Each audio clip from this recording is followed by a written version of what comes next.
Welcome back to another live session. As always, great to be here. And as I come into these sessions, always doing a quick visual check and audio check. Please let me know that you can see or hear me if you're watching this recorded later. Obviously, not important. But yeah, as I come into these sessions, it's always nice, the warm and fuzzies. I'm doing a million mic checks and camera checks and just making sure that everything looks good and feels good. You can go live a million times, but those things sometimes are outside of your control. So as you're coming into the live stream, let me know that you can see and hear me. It's always fun to get just a quick understanding of where people are visiting from. We're extremely fortunate on this channel to have a global audience. So whether you're here in the US or anywhere abroad, just let us know where you're visiting from if you feel like it. That's always a nice warm and fuzzy too. So we're going to slowly roll into this session. Typically, what we do in these live sessions is we almost always look back, right? Because I usually do a long form content video on Mondays. This week, I decided not to do that. And I do actually want to talk a little bit about why I decided not to do a long form content video. And maybe it's something that we can talk about in correlation to RTO, because they're both important topics, and maybe I should have just focused in on that and not RTO. But I definitely did like a mental health check on doing a video yesterday, and the main reason why was I just had a ton of client work this weekend. I had a ton of other work I needed to do, and it's always tough to decide, like, should I not, hey Liz, should I not produce content and like focus in on like being mentally healthy, or should I really stress? Because I usually do my long form content videos on Saturdays. So I'll wake up early, I'll come to the office, I'll film it, blah, blah, blah. And so, yeah, it was just one of those things that I felt like I needed to do, is not do a long form content video. I will be pushing out some shorts on Wednesday, Thursday, and Friday to just kind of give something back to the community. Okay, so we're still warming up here. Liz is here, and Liz, why don't you come in and just, like, obviously you're here, which is great, because we know that you were impacted by the hurricane that went last week, and so I hope everything's okay on your end. What I do want to do is, as we warm into this session, I'm going to focus on, in our downtime, RTO, and talking about return to office, and we can keep that going as part of the conversation. Before we do dive in, I'm just going to hit you up with a quick prompt on my services, then we'll dive into questions. And again, in our downtime, we'll talk a little bit about RTO and what the return to office movement is feeling like for many people. So just to start, coupon code RTO, that'll get you 25% off the interview mastery course. We're still getting great feedback on that course. I'm still doing one-on-one interview, one-on-one negotiation, and one-on-one strategy sessions. So the strategy sessions are going to be focused mostly on resume and LinkedIn, and a little bit of networking as well. And then, of course, we have our killer AI tool. Definitely want you to check that out. You can get that at practiceinterviews.com or app.practiceinterviews.com. We are going to, I always say this, but we're continuing to build out a ton of great features that are going to help you. So that tool is really designed to help at a price point that hopefully really works for everybody. And obviously, I'll throw a lot of discounts out here and there on the tool. I think that's it. I know we're leaning into October, so this is definitely the busy hiring season, and there's lots to keep in mind. So we'll chat through a bunch of things today. Hey, Liz, again, when you feel comfortable, if you feel comfortable, just want to make sure everything's safe and good on your end. Hey, Gabriel, good to have you here. Hey, Jeff, good day. Your team fit, and they told me the position is for early career, and I have more experience, and decided not to proceed after 4 interviews. How should I proceed? Can I ask them to consider me for other roles, or not to put me in the 3-month freeze for Google? Yeah, like, first of all, there were some things that well, let's just call it was a mistake, right? Like some mistakes were made, and that definitely starts with your recruiter. You should not put you through 4 interviews for your early career role and then tell you did great, but then you have too much experience. As an absolute failure on your recruiter to do their job. And there's really no other nice way to say that. Like, you should never be or should never have been put in that position. Now, with your recruiter, how do we change the messaging to make them want to work for us? So again, like our fake recruiter name is Jane. So we might say, Jane, based on all this data and information, obviously maybe there was a little bit of a mismatch early on, and I'd really like to see if you can help work with me to find me another role. Like, you got to be really gracious and kind, but there's got to be like, I don't know. I don't want to be too pokey because we obviously want them to work for us, but clearly they made a mistake. Like, you should never be in this position. So I'm sorry to hear that. I'm glad that you got to the fit call stage where they felt like they really liked you. And so that's a benefit. It means your interviews went well. So you just need to push on that recruiter to say, hey, like, I know we had a little bit of role misalignment. What can you do to help me get in front of other roles? Figure out that cadence and what you want to say. You might want to play with GPT a little bit to get that down right. But I would be sending that message today. Yeah. Hey, Liz, had a lucky escape. Okay, that's a first. Interviewing in 70-mile-an-hour winds. Afterwards, there were tornadoes all around, but my interviewer was great. Still have not heard results. It was tough. Not at all what I expected. Hope you know 100% want to loop you in when appropriate. This was just a screening interview. Yeah, absolutely. And like, so much of what is one of the big missing pieces of the puzzle when it comes to interviewing, and like there's so many, right? All the cookie cutters, similar advice out there. That's oftentimes not serving us. But if we're not adapting and adjusting to our interviewer and like the actual scenario that we're being put in front of, it's going to be really challenging. Is that super obvious? Of course it is. But we don't know what to expect. Even these interviews, like I had a client who had a GCA interview at Google, which is like their famous hypothetical random questions. They got 3 behavioral questions. So it just like, we never know. And so going in and being prepared for anything and not being surprised by anything, because there is no standard, is just a really good default mode. I think when the curveballs come in, and Liz, obviously we don't know enough about your scenario to say all this stuff, but I'm just context, right? Like, we just don't know what's going to happen. So being prepared for anything and then adapting and adjusting to that person who is looking back through the camera at you, or just really making sure. I just have gotten feedback from people that said, like, Jeff, you didn't coach me for this. And it's like, well, I can't coach you for the human. I can only coach you to have the structure, organization, level of detail. And then I can constantly remind that, like, interviewers are interviewers and they're going to go rogue. They're going to do all these crazy things. So it's just a good note to be prepared for anything.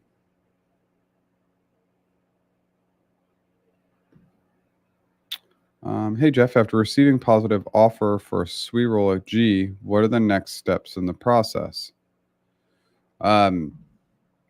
Positive offer, I may want you to clarify that a little bit, but if positive offer means job offer, the next step is you absolutely want to be negotiating. That's your number one default mode. And for a SWE role, you definitely want to go big. Just ask for some ridiculous numbers, and then they'll come up and they'll tell you they can't move anymore, and you'll know you've maxed out your offer. Please, of course, additional context and additional questions will be helpful for me to help. Had very positive feedback in all interviews as well. Oh, it took I don't know if it's been 3 months or it took almost 3 months, but I think it took almost 3 months just based on your previous comments. Just guessing. So, okay. Really light on questions today. So, of course, I have to pause and say, hey, like, let's throw some questions out there. You could even say hello. And it's not just questions, right? It could be anything where there's feedback, there's data. Like the value of the community is that we're more powerful together, and sharing information is great. So um, if you have any questions or have any information, sometimes we got to warm into these sessions. No session is the same. Some sessions we have a big audience coming in and there's just questions and then we never even touch the subject matter. Other times I got to push and probe a little bit. So I'll push and probe. But as you're coming in here, questions, comments, feedback, anything is great. Let's take a moment in our downtime. As questions come in, I'll be able to observe them. But let's talk about how we feel about return to the office, and just something as a general concept. Again, if you don't have other questions, um, most people aren't happy about return to the office. And again, I think the biggest challenge that we're going to want to talk through is who's making these decisions, and what are these decisions based on. Like, is the person making the decision, have they been in the workforce for 30 or 40 years and they just assume that the office is better? Or are these companies saying we're spending X amount of dollars on real estate per month, so we got to justify that cost by bringing people into the office?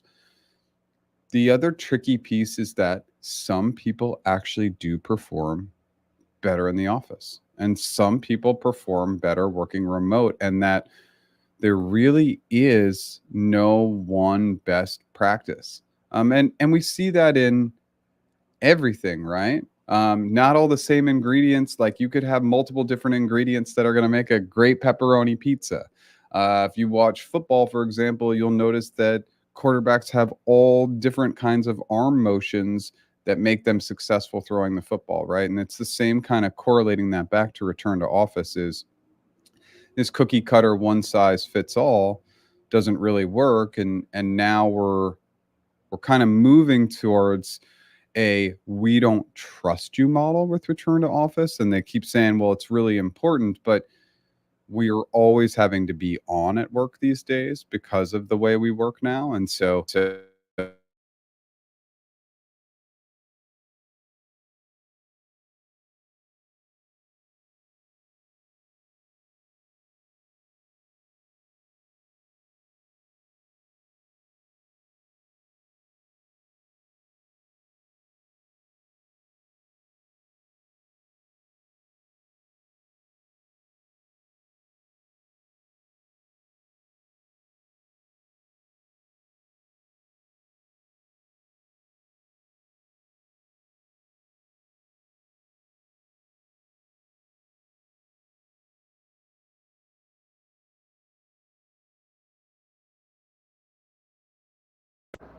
okay, oh, the live hiccups, especially with all the professional mics. They all, where you plug in, that plug gets really loose very quickly, no matter how expensive the mic is. So, all right. Yeah, just let me know if the audio is back on. I can see it lighting up, and I think the mute's gone. So let's come back to this. Sorry about that. Again, part of going live. To clarify, positive meaning the candidate accepts the offer at the offer stage. So you've accepted the offer for a sweet roll. Okay. And then what typically happens internally when they're considering a counteroffer? Well, there's a couple things to unpack here. You've accepted the offer. We don't negotiate after we accept the offer. If you're considering a counteroffer, I would say don't, and just leave. And that's not to leave because it's Google, even though that's a strong consideration. Maybe you're coming from a big brand anyway. But the reality is that counteroffers are last ditch efforts to save you when they should have given you that money beforehand. When somebody's giving you money as you're walking out the door, it's saying we only value you if we're going to lose you. And it's a big deal. And it's an even bigger deal because the statistics on accepting counter offers are absolutely crazy. So what do I mean? It's like 90+% of people who accept a counter offer are gone within 1 year. Is that a real stat? Probably not. But if it's 80% or 70% or 60%, it's enough to know that we don't accept counteroffers because usually it was more than the money. It was like value. They didn't see the value in us, and now they see the value when we're walking out the door. I strongly encourage people to not accept counteroffers. there are edge cases. For everything, there's edge cases. And one of the edge cases is you have the best manager and boss who's super supportive of you, and you don't want to lose that relationship. But if they were so supportive of you and they were such a great leader boss, they would have gotten you that money you deserved earlier on. So again, just my 2 cents. I feel very, very strongly about not accepting counteroffers. I'm not the only one who feels that way, and just there's so much data to back up that it's typically not great. Okay, and of course, just want to make sure that audio is pretty good, but I got people coming in. I feel like people are listening, so I can see it lighting up. We should be okay. Thanks for that, though.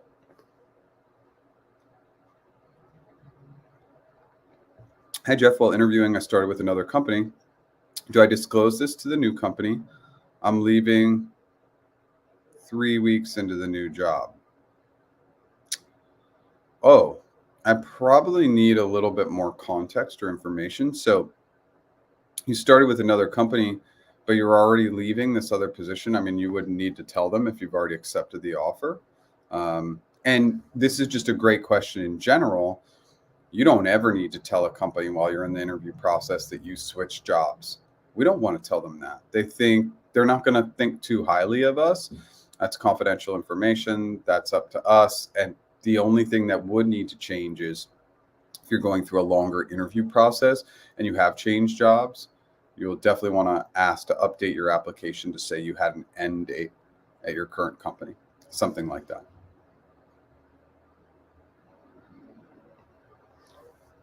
Hey, Jeff, how long does it take an HM to respond after T match a G? How can I say the recruiter to try and find more teams since it's been 10 business days from my last team match call and continue to show interest in old team matches? Well, I mean, obviously your recruiter should be providing way more transparency and clarity to you. And so that's clearly just not happening at the level that you need it or that anybody should have, because like 10 business days, like that hiring manager needs to make a decision for the team match. And if they're just waiting, then yeah, you're probably not their person. But just continue to work with the recruiter as much as you can. But you should never go 10 days when you're in the team match stage if you've had a recent team match. Now, if it lingers and goes on and on and on, the team match and fit calls, they'll be less and less over time. But 10 days, it's like, we got to check in with our recruiter and say, like, what's going on with this hiring manager? And again, when I say it in that tone, it just has to be a really gracious and kind tone. I was excited about this team, or I want to learn more about this team. Again, if you're going back to the other team matches, but if they're not proactively reaching out, you need to proactively reach out. Let me know if that answers your question.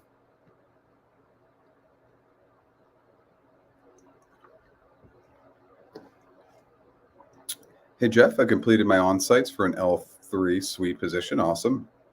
2 days after, a recruiter reached out, asking me to fill out a doc with work history. Any idea what this indicates? Fill out a doc with work history. I would want to know a little bit more about this doc. Like, is this an application which you should have filled out instantly and immediately? It's a little confusing. Tell us more, please. Jeff, the CEO of Amazon brutally told people to go back to the office. All my friends who work for Amazon are really pissed off. Okay. Some are looking for jobs. What could happen at Amazon at the long term? I recently got an offer for SAIC for a senior backend engineer role, so I'll be leaving Booz Allen Hamilton. Okay. I canceled all my upcoming interviews at Meta, Amazon, and Snapchat because the going back to the office sort of scaring me at this point. SAIC requires 1 day in the office. Okay. All right, Gabriel, this is really helpful. I mean, I probably wouldn't have canceled all those interviews because the reality is you're looking at 3 companies in Meta, Amazon, and Snapchat that are going to probably pay significantly better than SAIC, which is still a great organization. But if you really didn't want to return to the office and you wanted to basically work mostly remote, then the 1 day a week works really well. Um, yeah, I think people at Amazon are really upset. And the thing about Amazon is Amazon was a bit of a trendsetter. They were really offering remote roles pretty consistently before a lot of the other companies were. Like, this is way, way before COVID. This is like 10 years before COVID, they were offering remote. So that's kind of misleading too. It's like you've always had this philosophy, and now you're saying that philosophy has changed. Now, of course, Bezos isn't running the company anymore, right? So it is different, but it's weird. But I can see how people would be upset. What is this going to do for the future state of Amazon? Nothing. I don't think it's going to impact them. I think there's enough interest. They pay a high enough salary with a strong enough brand that people will continue to work for them. So I think initially people are going to be upset about the RTO, but I think in the long run, they'll be just fine, unfortunately. But I think that'll be the all. And again, it's just an important piece to talk about. I think for all these companies that are doing return to office, they may feel the initial hit of it. But the reason why they don't really care is because they know that other people will come in and fill these roles. So, yeah, it's a bummer. But I'm excited for you at SAIC. But again, I always recommend just always seeing all the interviews through. I just think it's obviously if you're getting those types of interviews, you should take them. But I think you've already passed on those. So good luck at SAIC. But let me know if you have more questions. Interviewing for a CE role. Recruiter asked my salary expectations. As you suggested, I punted them and asked them the band. They said that other than what's mentioned on the posting, they can't share the stock compensation band, and it would depend on comp committee. Is that correct? Previous G recruiters have started sharing stock compensation in the past. Yeah, at Google, it's kind of weird. I feel like it's the same. I don't really know for sure, but like we were given a ton of leeway as recruiters to say as much or as little as we wanted. And I usually said very little. But obviously I'm happy to talk about some of those numbers. If you want to give target level and location, I can tell you exactly what that equity might look like if you want to know.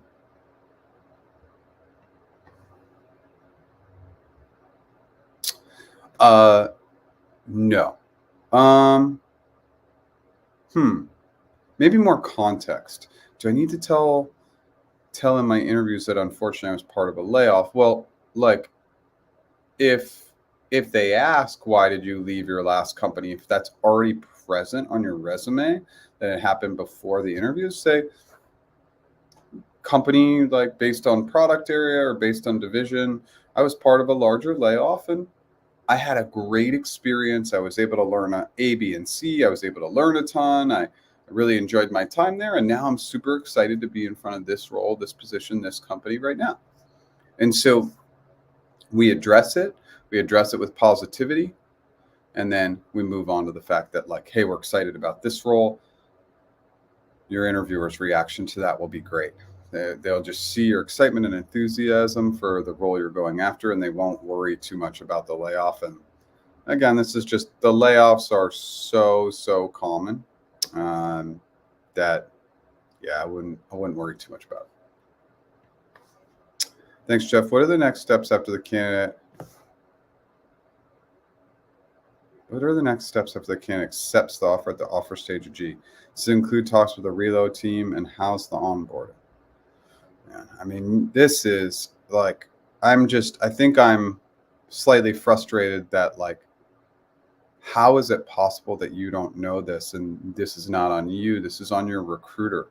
Like, how is it possible that they're getting somebody to the offer accept stage and that this information hasn't been shared with you? Like, to me, that's just crazy. So like for Relo, and I'm just going back to your older notes just to make sure I'm aligned.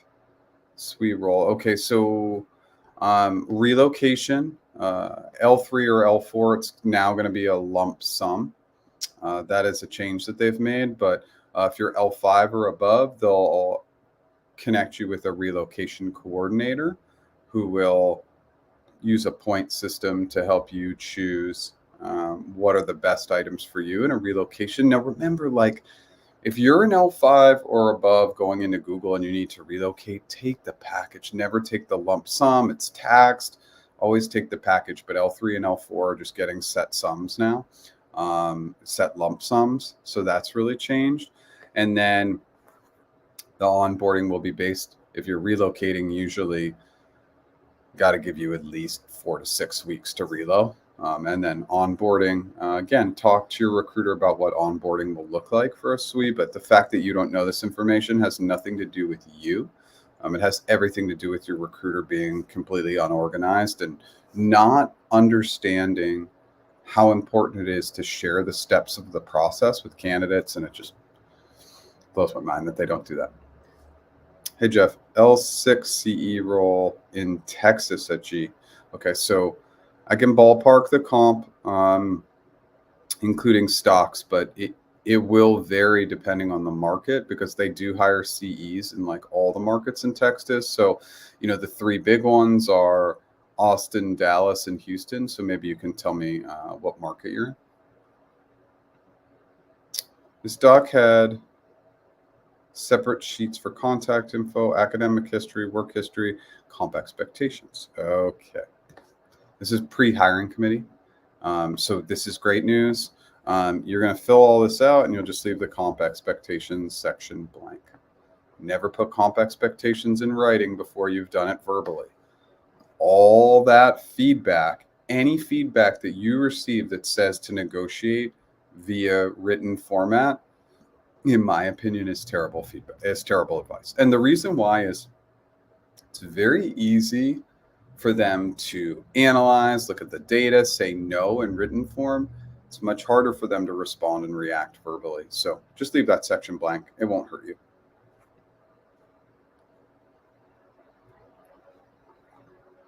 That answers my question. Thanks. My recruiter just says, still haven't received any feedback from the HM, and they will let me know if there's an update. HM did say he's interviewing other candidates during your team match.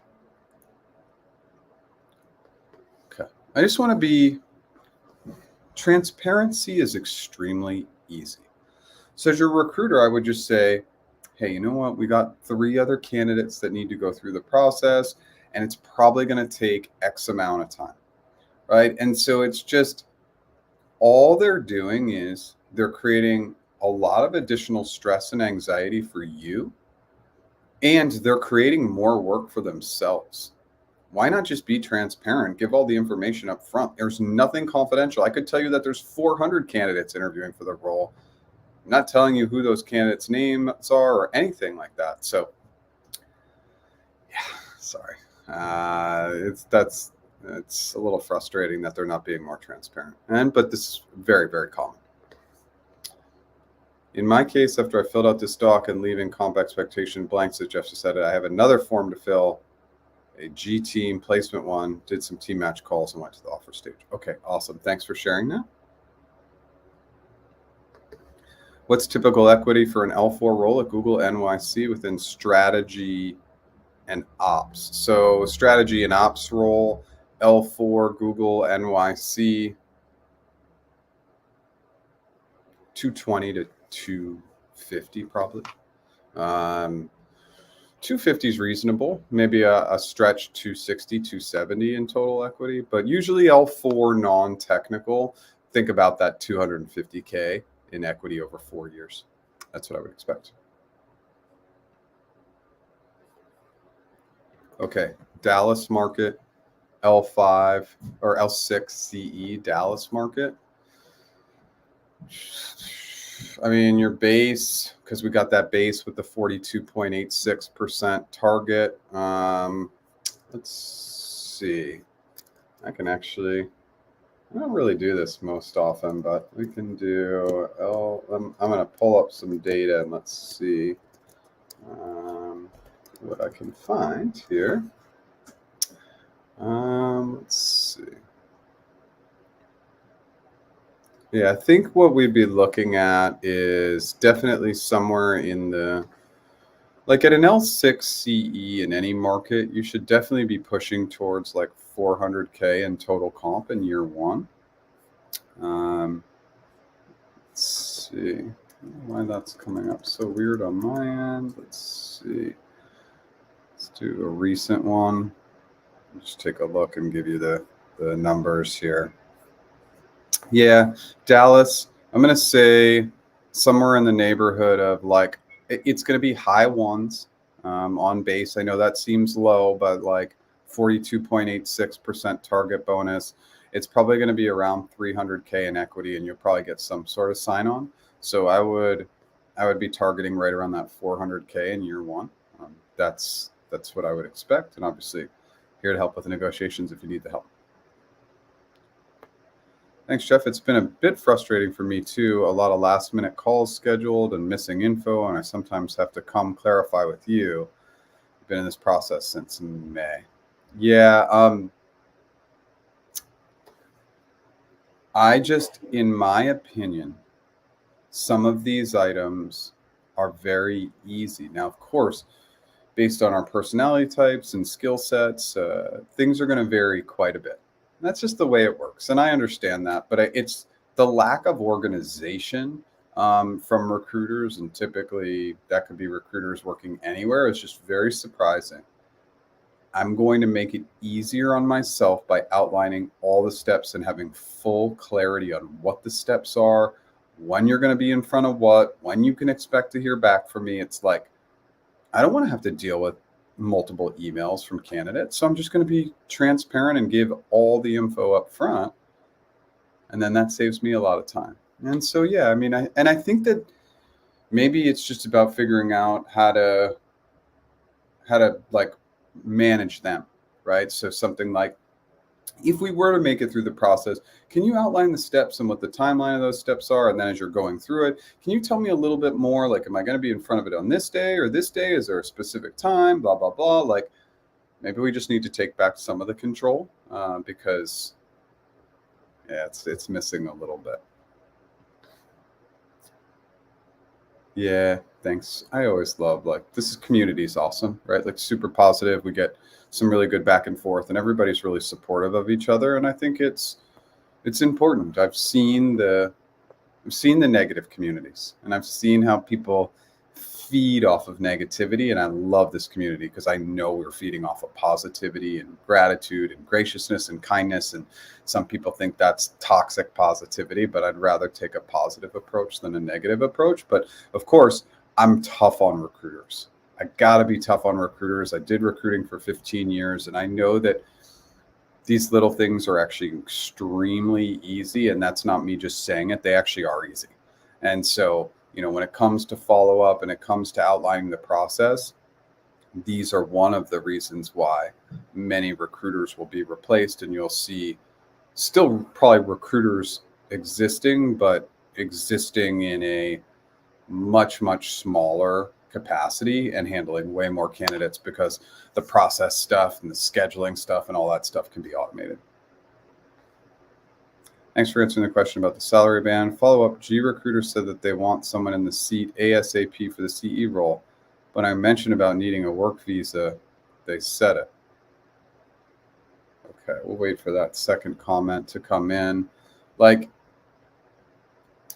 yeah, I mean, I think they're oftentimes going to say that, but like the going through sponsorship they'll go through an expedited sponsorship, but that's going to take 6 weeks. We take an additional 8 to 12 weeks for paperwork and approval. Is that an issue that other candidates may be preferred? I don't think so. And remember, they're able to expedite. So typically what I was able to see in the past was 6 weeks using an expedited process that they pay money for. If you've been told something different or you're in like a special circumstance that I don't know of course, that could be the case, but I think they can move a little faster than normal. But I wouldn't not take you. If you're my preferred candidate, I'm going to take you and I'm going to wait a little longer as opposed to having the second or third best option who's going to come in right now. I always want the best person. And that's why, like, a lot of times when we get into this negotiation stage and recruiters create fear saying we have a line of candidates backed up, like all these people will accept if you don't accept. Probably not, first of all. And second of all, the major reason why is like I present the offer to the person I want to work for me, or I want to work for, who should be at the organization, who should be a member of the team. So again, this is just like, that's a little bit of a tangent, but like the reality is that uh, they're going to hire the best person and should be focused on hiring the best person, and sponsorship shouldn't be a blocker. And I haven't really seen it be. Okay. I usually do my 30s at the 30, but I just totally breezed past it. So at every 30, I'll do a quick prompt on my services. And we're currently out of comments. So we might have a very short live session today. I'm willing to hang out as long as we want. Typically, our live sessions go about an hour to an hour and a half, but occasionally we'll have a 35 or 45-minute one in there, and that's fine. Just today, coupon code RTO, 25% off the interview mastery course. I'm still doing one-on-one interview, one-on-one negotiation coaching, and one-on-one strategy sessions. That's resume and LinkedIn. If you like what I'm doing today, smash that like button. If you've never subscribed, I go live 9 a.m. Pacific time every Tuesday, new original content, long form every Monday, and then I'll do shorts throughout the week. And like this week, I will always announce on the community tab of YouTube if I'm not going to do a full original content video, which is the case for yesterday. I'm curious why you say take the Relo package over the signing bonus. Finding housing can be extremely challenging in certain markets near the office.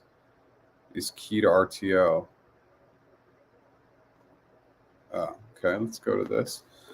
To run down your budget and contract period, they offer whatever they have, but not incentivized to find a great new home for you. Well, the Relo package is not taxed.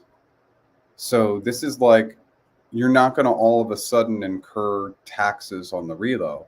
Whereas you give me a lump sum of $20,000, instantly you lose $8,000 gone to taxes. So now again, maybe you want that to help your tax position, but I'd rather take all of what they're going to offer. And all the big companies and companies that do Relo in general, they usually use a third party, and that third party is not incentivized to hold back. They're incentivized to help you. And, obviously I'm pretty focused on the tech companies, but the tech companies have great temporary housing that's like right next to the office and allows you to kind of determine where you want to live, if you want to live in the same area or a different area. So I always recommend taking the Relo package unless you want to be heavily taxed. But I'm going to take the Relo if I can get all the benefits of that Relo, and temp housing, especially in markets like New York and the Bay, is a great bang for your buck.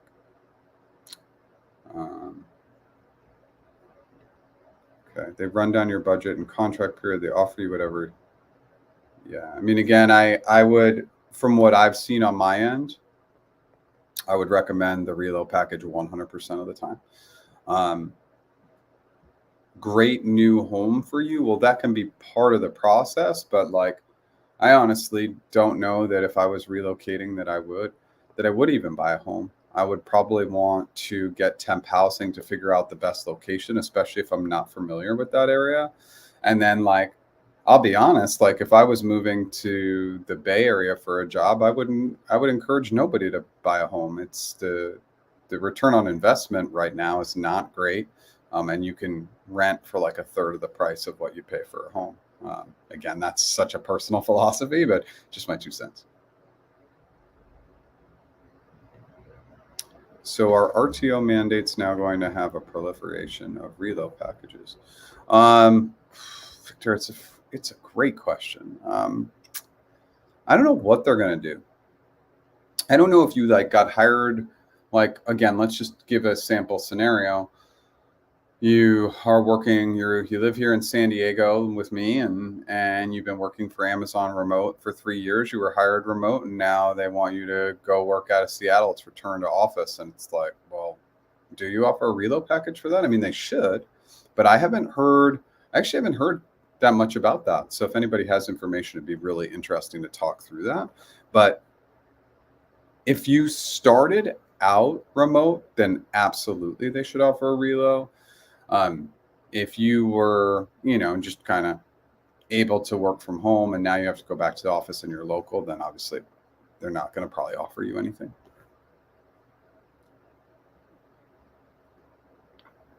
Thanks, Jeff. Super helpful. Looking forward to using your AI tool. I subscribe for the interview prep this week too. Awesome. Question, should I upload the interview prep PDF to the recruiter sent me to your tool? Yeah, totally. So, one of the things I love about our tool, and yeah, I want to talk about it, is that we not only allow you to enter the job description, but you can add any additional notes into the tool. And why is that important?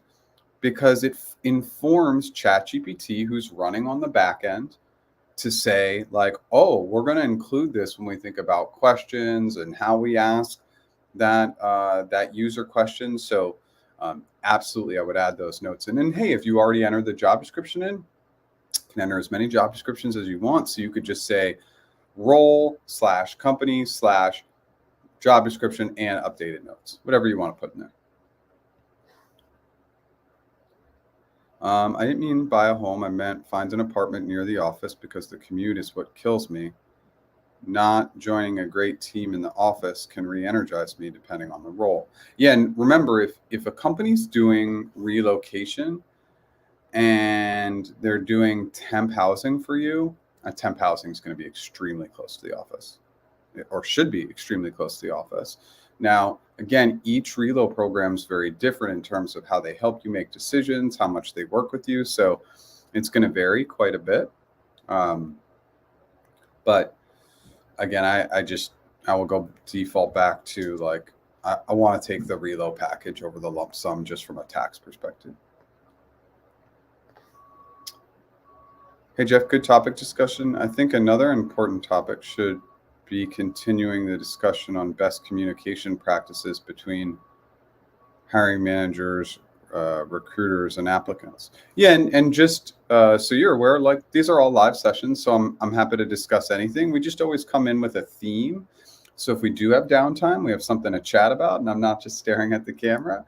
But communication best practices between hiring managers, recruiters, and applicants. Well, it really starts with the recruiter informing and educating the hiring manager that they don't work for them. Because I think that that's a big piece that I experienced in my career is hiring managers thought I worked for them. And instantly I would say, like, I don't work for you. I work with you. My goal is to partner with you. My goal is to make great business decisions, but I don't work for you. And so and obviously I wouldn't say it in that way. I would say, it's incredibly important that we build a strong partnership, and I'm here to support you and partner with you, advocate for you.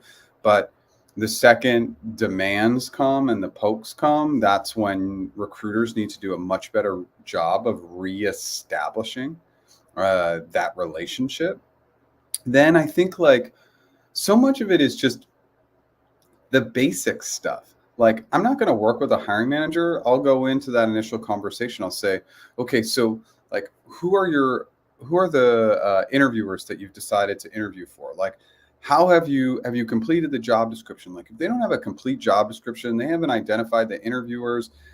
If I can ask them, hey, what are 3 questions I should ask candidates that they should absolutely be able to answer in order to move into the interview process? If they can't answer questions like that, I would simply say to the hiring manager, you're not ready to hire. If they're like, hey, you got to do this, you work for me, that's when I would say, hey, look, it's a partnership and I cannot support you appropriately if you're not providing me with this information. So there needs to be some transparency, and then just recruiters getting really good at holding hiring managers and interviewers accountable for getting in feedback. That's another thing that's really important.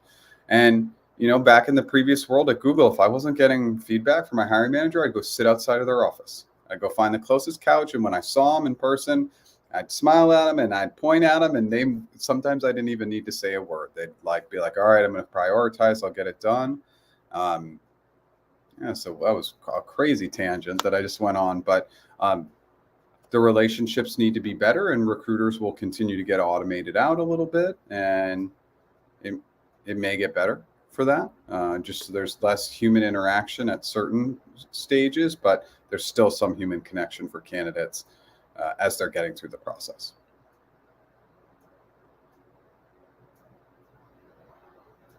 I'm sorry, what do you mean vested over 4 years? So the base is 150 and the total is 250K. You don't get the 100K until 4 years. Okay, so yeah, let's just go back. I want to go back and just remind myself. So it's an L4 role at Google. So the way that works is that, let's say you get 100K in equity, right? It's a great number. It's just a very flat number. You get 100K in equity. You would get that equity paid out during each of those 4 years. Now, depending on the amount of equity they give you is how that payout works, whether it's once a year, once every 6 months, once every 3 months, and once every month. How does that break out? Well, the more equity you get, the more frequently it pays out. But here's what you need to know. The model's currently a 38, 32, 2010 model, meaning you get 38% of that 100K in year one, 38K, then 32K, then 20K, then 10K, and you won't fall off of a cliff because you'll get refresher stock every year as well.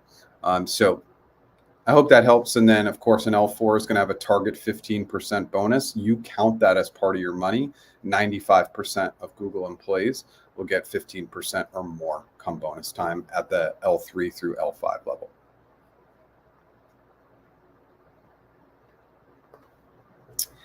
Yeah, I'm glad we chatted about the hypothetical situation. Temp housing ate all my signing bonus very quickly last time. So in reflection, your fingers crossed I get to that point. Yeah, and that was money being put, Liz, into that specific thing, whereas like a real more formal Relo package is you take a little bit of temp housing, you take some moving costs, you take car transportation, like, again, it's going to be multiple things.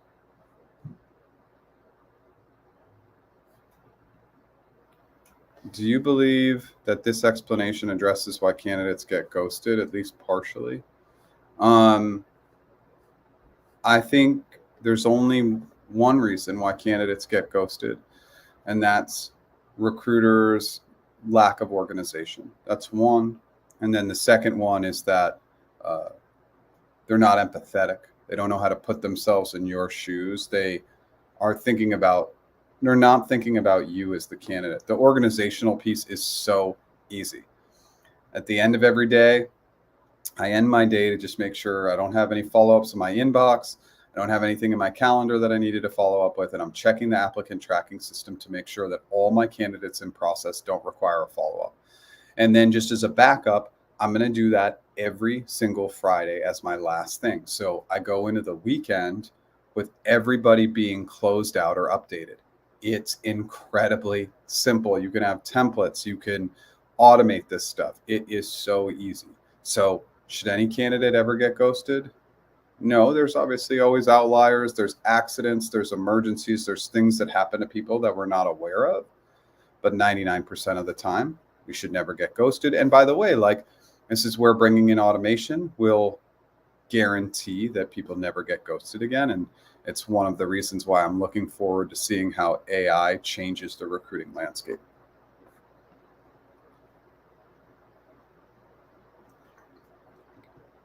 Sorry, Jeff, with all the questions. No apologies ever for the questions, because your questions are valuable to not only you, but to everybody else.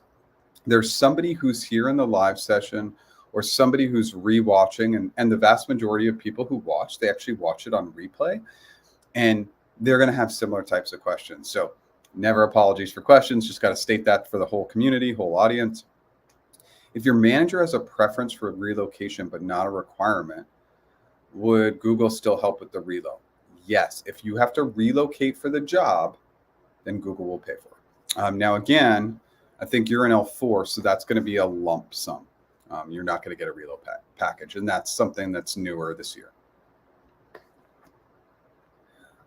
Does anyone know how the 2025 job market is looking right now, or is everyone waiting for the American election? It's kind of interesting because, again, we're not going to get into politics because that's not a place we'll go here. But regardless of who gets elected, like the job reports have looked relatively decent, at least in the U.S. Is it great? No, I think it's more competitive, right? Just because of all the layoffs, there's a lot of talent in the market, and a lot of people are really trying to go through that decision-making process of like, do I still want to work for corporate? Do I want to work for myself? Can I get this done doing part-time work, whatever it might be? The 2025 job market, all the future job markets are going to be leaner because it's easier to automate jobs. And we're just going to see more and more automation. And everybody's saying, well, we'll take that automation and we'll get more creative. But there will be job loss through automation. So I don't think we're ever going to see a COVID type of job market again. I just don't see that happening personally. Just had my last interview for an on-site component last Friday. What should I follow up here back with my recruiter regarding hiring decision? I always say 5 business days. Wait 5 business days. And if you haven't heard back, follow up. So you had your on-site component last Friday. I would check in Thursday. If you're getting really anxious, check in like late tomorrow. But Thursday is a good time to check in. And good luck. In Brazil, G's offices are located in high-cost areas. Minimizing commute time is a priority for me too. It's been challenging to figure out how to best allocate financial resources. Sign on Relo package. Okay. Yeah, this is a great question. So like the big Google office in Brazil is Sao Paulo. And you definitely, like, when you're getting your offers, I am encouraging everybody to strongly consider sign-on bonuses right now. It's something that I didn't encourage before, but like, let's think about Google. And it's not a sign-on or a Relo.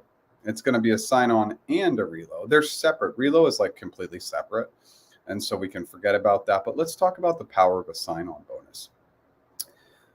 I want all the money now, because if economic conditions continue to be volatile and like we just don't know, give me the money now. And that allows me to leave sooner and get the money faster. So at Google, if I'm getting 38% of the equity in year 1, 30% in year 2, and a sign-on, getting 70% of the equity in the first 2 years, and I'm taking that sign-on money, I'm going to make as much money as I can up front so that if I decide to leave, I've maximized that money. I used to strongly encourage people to take the sign-on and put it back into equity, but that was before all the big layoffs and these companies just decided that they are not going to be loyal to anybody anymore. That's when I say take all the money up front. Everybody's scenario is different, and know that sign-on bonus, just like equity, is going to be taxed at a high rate. Just again, my 2 cents. Yeah, Michael, thanks for being here. Appreciate it. I was asked to fill an NDA and list our 3 references and past employer details via DocuSign prior to my G interviews. Didn't have to do this last time. Is this a new step in the process? No. I always had to get references and fill this out beforehand. So that sounds re-referrals. I was asked to fill in 3. Do recruiters call them? And should I prefer past managers or coworkers at G? It's fine. Whatever you want to put there is okay. Will they call them? Maybe, maybe not. It's a little bit of an unknown. The biggest thing with references is 100% that person's going to say great stuff about us. Because I had a reference who was saying really bad things about me behind my back. And it was pretty devastating what they did to me. I only found out, I won't get into all the details, but I found out because I was getting a second job So I was working a desk job, and then the second job was working at a bar, and they gave me my whole packet because it's not a corporation. And I saw that that person had actually given me a bad reference. And so like, it's just really, really important to know if people are saying good or bad things about you. And you just have to trust your gut that they're going to say great things. And I think I went against my intuition there. I'm not sure what this is, but maybe you want to come back. I hope I answered your question before, but I'm not sure what this is alluding to. Also curious, sign-on bonus for L6 CE in Dallas. What would be a ballpark sign-on? I'm going to definitely consider your negotiation services, hoping to get help at that stage. Amazing. 30, maybe like 30K would be a very fair sign-on. It's just weird. Sometimes you get them, sometimes you don't. But if you push for it at an L6, yeah, usually in that kind of 20 to 30K range, maybe up to 40K, something like that. What are your thoughts on companies changing work types from fully remote and hybrid to an on-site when the hiring team performs in their work hybrid environment? Yeah, I mean, again, the proof is in the pudding. That's kind of like it's a little bit of an older saying, very US based saying, but like, show me results and I don't care. Right. And like, it's, now, of course, I care only that you're getting results through a high moral standard and doing everything right. But if you're getting results and I'm paying you for a job and you need to work an hour a day and I'm paying you for 8 hours a day and you can get it done in an hour, well, good for you, right? I am a results-oriented person. So I only care about the results. I don't care about anything else. And honestly, that's what good leaders do. They care about results. All the other stuff is just micromanaging, overthinking, totally irrational, and an absolute waste of time. And time is our greatest asset. It's the only thing we have.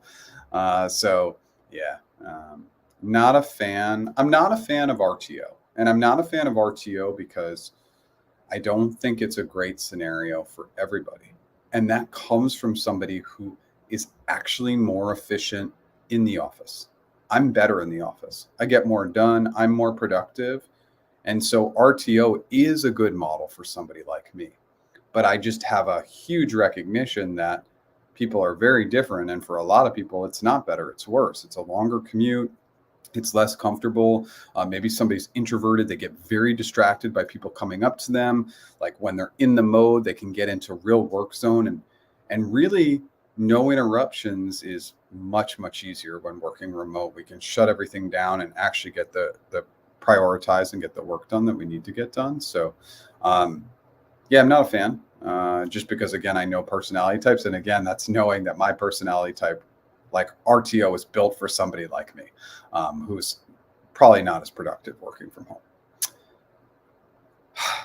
Okay. Well, first of all, I'm really glad that we got good engagement. Like always coming into these sessions, it's a little, when they're slow to warm up, it can be, I'm always just concerned. I want to make sure we're providing tremendous value, but we got a good session going today.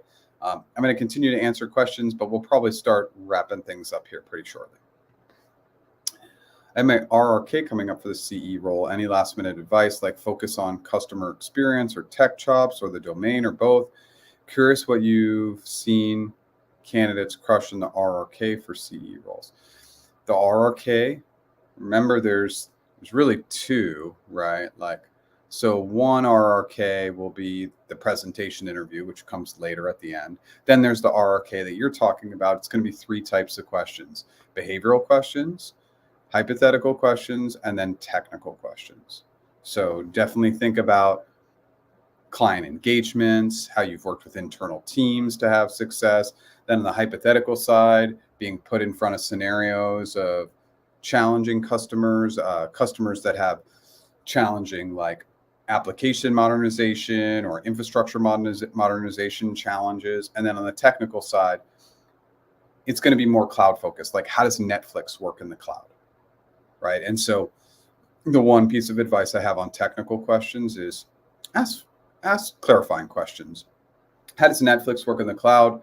Well, Are we looking at Netflix from a user perspective or a technical perspective? Are we talking about US based users? Like, you want to narrow down the focus a little bit. So following CFAS for technical questions actually works really well. Really appreciate your guidance. We need more folks like you. Thanks so much. I appreciate it. I'm obviously always here to help.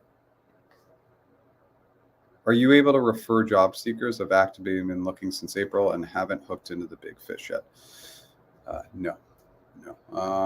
I do not refer anybody to any company. It's just a line in the sand, right? Like, I just had to draw that line in the sand. When I originally left Google, I referred a lot of people over and people started getting pretty annoyed. But no, I don't refer anybody. And I would just say, cold referrals are really tough. You have to build some sort of relationship, get warm with somebody for them to refer you. And so, again, if you've been looking since April, it means that the networking efforts definitely need to increase. I say that all the time. So how do you network? Connect with me on LinkedIn if you haven't already. Go through my second connections, try and find hiring managers, do a give first model, send them an article, send them a video, and try and connect with them in a giving way, and then ask them for something. But yeah, just on the referral piece, like, I do get requests on the daily to refer. And yes, you have to ask. In life, we have to ask. And I just do want to go on like a little bit of a side tangent here. I was talking to my friend yesterday who's looking for a new job. He is extremely well networked, has an awesome network. I won't tell you his background, but it's pretty killer. And I just had to push him to keep pushing on that network. And like, the crazy thing is, we don't know who's going to help. So you do have to ask. In the entire B2B process that I've had for trying to build B2B relationships for my app, the referrals I've gotten have come from places that I couldn't have ever possibly imagined, people I didn't even know. So you have to ask. I love that. And I hope anybody else is seeing it. Ask. It doesn't always mean you'll get a yes, but you got to ask. Yes, thank you very much for making the time again this week. We really appreciate the community you've created. Yeah, absolutely, Liz. Thanks for always showing up. I'm glad you're safe. How long should I expect to wait after my final round at Google? It was Friday, and I'm unsure of what to expect in terms of timeline. Yeah, well, no problem. 5 business days. I know it feels like forever. Waiting is absolutely the hardest part, but 5 business days. If you haven't heard back, Thursday morning. If you need to, Wednesday evening, follow up. And good luck. Keep us posted. Let us know how it goes. Okay. We are going to go into our wrap-up stage. If any additional questions or comments come in, happy to answer them. Coupon code RTO, 25% off of our interview mastery course. Still getting great feedback on that course. I'm still doing one-on-one interview, one-on-one negotiation coaching, and one-on-one strategy sessions. That's resume and LinkedIn. Obviously, our AI tool, app.practiceinterviews.com, or you can just get to that app from practiceinterviews.com. If you like what I did today, smash that like button. If you've never subscribed, I go live 9 a.m. Pacific time every Tuesday. New original content every Monday. If I'm going to take the week off like I did this week, I'll put a note in the YouTube community. I think that's it. Always curious if I forget stuff, but let's see here. Don't know who will help is important. There's usually at least a few willing people who will surprise you. So I'll kind of end here, Edward, and your insights are always great and helpful, and I appreciate you. So ASOS back. This actually correlates. No, actually doesn't correlate. In the very end of 2009, I literally got laid off, fired, kind of. End of 2009, like December 31st was my last day. I mean, brutal. The economic conditions at the end of 2009 were terrible. And I was doing all my research and all my networking. And this one person who I had worked with at that previous company, who I felt like didn't really care for me that much, ended up getting me multiple interviews. Just an absolute gracious and kind person and a connector. And again, I don't think that I had done great work for them while I was at the previous company. And I would have never expected that they would have helped me. But I reached out because I was desperate, right? And so, like, you just never know who's going to help you.